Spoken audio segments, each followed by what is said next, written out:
किचनमध्ये नमस्ते. आजची रेसिपी आहे मिठाई. नारळ पौर्णिमा आले त्याच्यासाठी मिठाई, रक्षाबंधन आहे त्याच्यासाठी मिठाई. इथे खोबरं आहे, मी सुकं खोबरं आहे, त्याचं वरचं कवर काढून घेतलेलं आहे आणि किसून घेतलेलं आहे. किसल्यानंतर मिक्सरला लावून घेतले आहे. तर बघा छान असा चुरा झालेला आहे. तर इथे वजनाने आहे ना 250 ग्राम आहे. इथे दूध घेतलेलं आहे, अर्धा लिटर आहे, फुल क्रीमवाला आहे. तर दुधाला छान अशी उकळी आलेली आहे. तर आपण इथं साखर टाकायची. साखर अर्धी वाटी आहे आणि मिक्स करायची.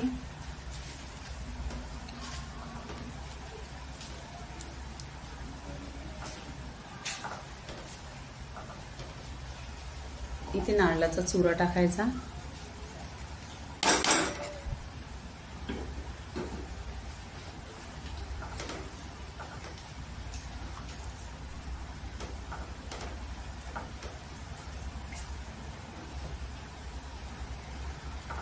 इथे पण मिक्स करायचं.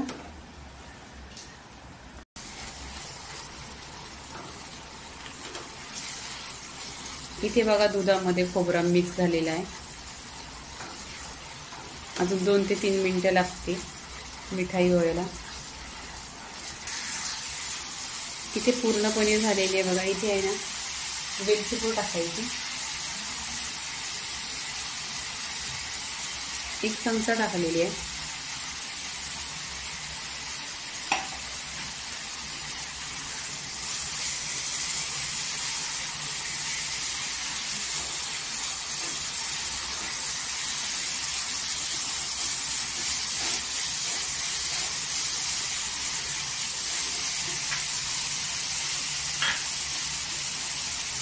एक चमचा घी टाकायचा.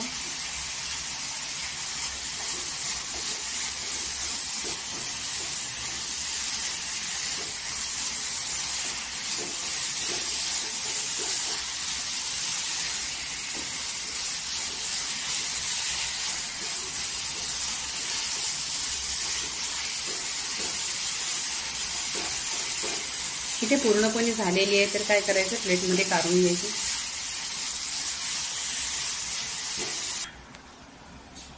इथे ताट प्लेट घेतलेला आहे. तर त्या प्लेटला आहे ना घी लावून घ्यायचा. पूर्णपणे लावून घ्यायचा. तुमच्याकडे ब्रश असला तर ब्रश घ्या आणि हाताने लावा, नाही तर मिठाई आहे ना चिकटल. इथे पूर्णपणे लावलेला आहे. इथे प्लेटमध्ये काढून घ्यायची.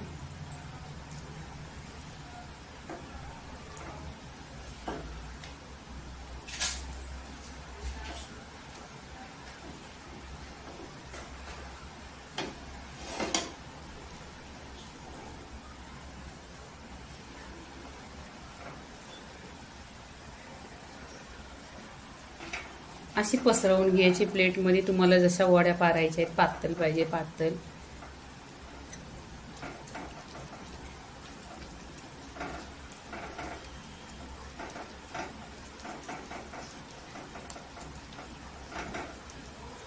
आणि फ्रीजमध्ये ठेवायची नाही, बाहेरच ठेवायची. 10 मिनिटं ठेवली तरी चालेल. अशी तर 1 महिना राहील.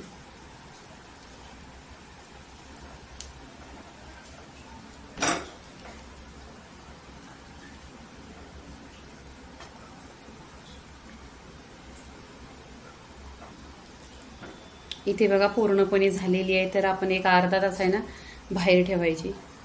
तर इथे आहे ना हे बघा ड्रायफ्रूट आहे. आपण ड्रायफ्रूट लावून घ्यायचं.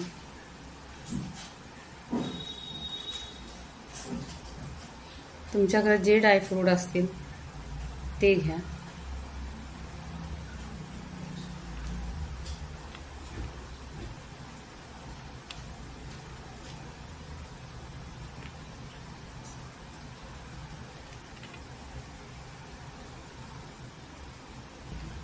इथे बदामाचे काप आहेत, काजूचे आहेत. तुम्हाला जे आवडतील ते तुम्ही घ्या.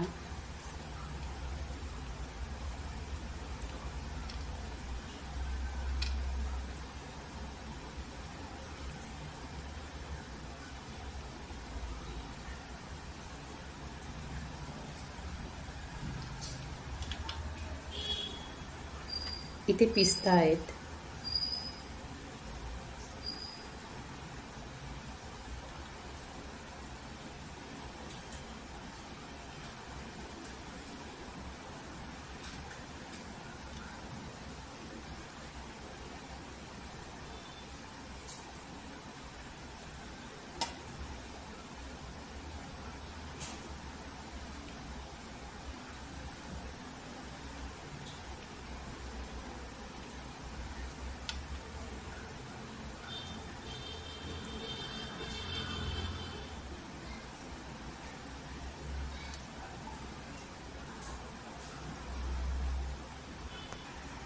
तर इथे बघा पूर्णपणे ड्रायफ्रूट टाकून झालेले आहे आणि आपली मिठाई पण झालेली आहे.